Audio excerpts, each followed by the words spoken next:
Can you believe what you have been seeing on CNN today, ladies and gentlemen? Can you believe it? Supposedly, a CNN reporter found Osama bin Laden, took a television camera crew with him, went into Osama bin Laden's hideout, interviewed him and his top leadership, his top lieutenants and colonels and generals in their hideout. This is a CNN reporter with a camera crew.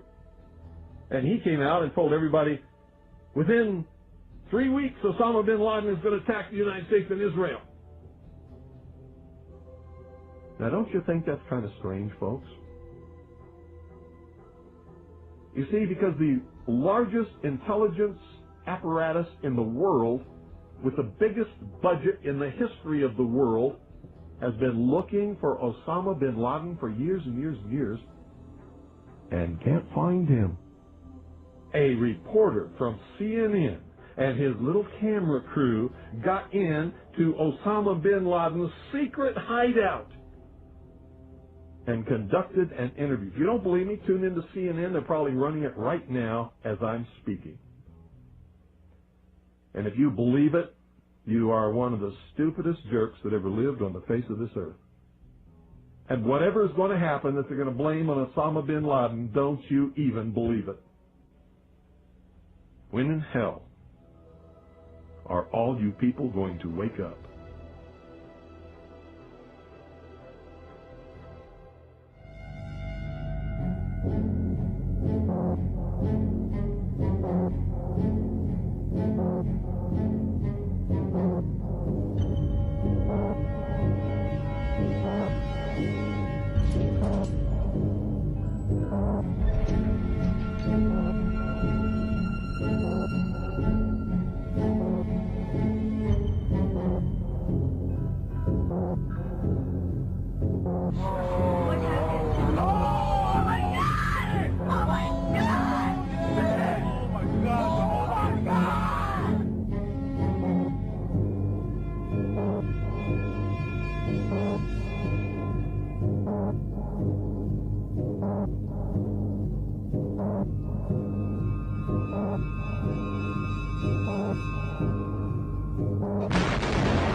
An examination of the building's steel beams and columns could have shown whether explosives had been used to slice them, but virtually all of the steel was removed before it could be properly investigated, then put on ships to Asia to be melted down.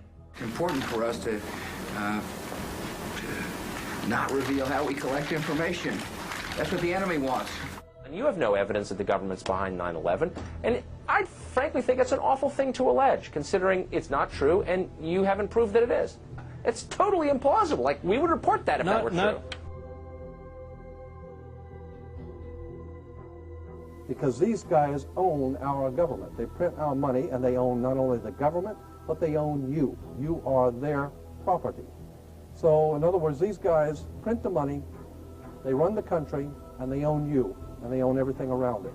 And so they make the laws, and that's why they can decide who can kill who, and who can get away with who, and who can get away with whatever, because they make the laws and they decide, all right?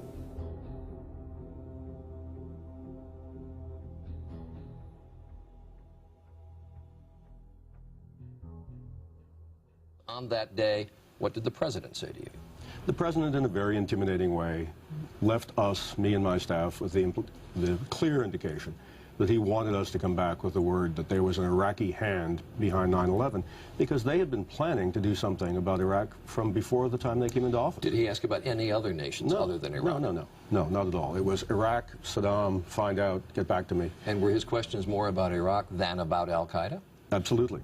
Absolutely. He didn't ask me about al-Qaeda. And we said, but Iraq had nothing to do with this. And that didn't seem to make much difference.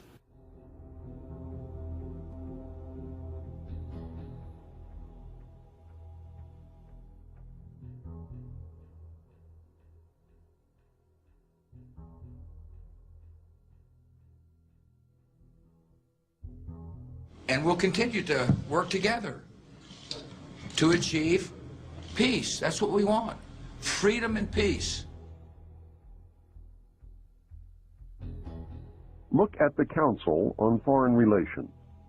Many members, in fact, the majority, never serve on the executive committees. They never go through any initiation of any kind. They are, in fact, the power base and are used to gain a consensus of opinion. The majority are not really members, but are made to feel as if they are. In reality, they are being used and are unwilling or unable to understand. They may have been or may be members of the Christian or Jewish religion, but that is only to further their own ends. They are, and always have been, Luciferian and internationalist. They give allegiance to no particular nation, although they have used, on occasion, nationalism to further their causes. Their only concern is to gain greater economic and political power. The ultimate objective of the leaders of both groups is identical. They are determined to win for themselves undisputed control of the wealth, natural resources, and manpower of the entire planet. They intend to turn the world into their conception of a Luciferian totalitarian socialist state. In the process, they will eliminate all Christians, Jews, and atheists. You have just learned one, but only one, of the great mysteries. The people who are running this country from behind the scenes do not care a thing about Americans or bloodshed anywhere.